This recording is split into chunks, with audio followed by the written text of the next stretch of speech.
ধর্ষকের মৃত্যুর আগে ধর্ষিতাকে মৃত্যুবরণ করতে হয়। এটা হচ্ছে আমাদের সোনার বাংলাদেশ। একজন ধর্ষকের জীবনের মূল্যটা এত বেশি যে তাকে ফাঁসির মঞ্চে দাঁড় করা যাবে না। আমরা বাংলাদেশে কয়জন ধর্ষকের নাম জানি যাকে কঠোর থেকে কঠোরতম শাস্তি দেওয়া হয়েছে, যাকে ফাঁসির মঞ্চে দাঁড় করা হয়েছে? আমরা কি আদৌ কেউ জানি? জানি না।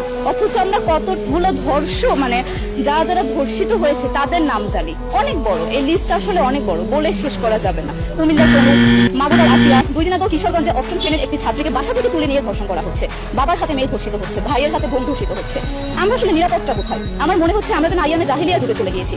মাঝে মধ্যে মনে হয় এর থেকেও খারাপ সময় আছি আমরা, কারণ ওই যুগে মেয়েরা অ্যাটলিস্ট সম্মান নিয়ে মৃত্যুবরণ করতে পারতো। জন্মের পরপর জ্যান্ত মাটিতে পুঁতে দেওয়া হতো, আর আমাদের ধর্ষণ করে নির্মমভাবে তারপর মৃত্যুবরণ করতে হচ্ছে।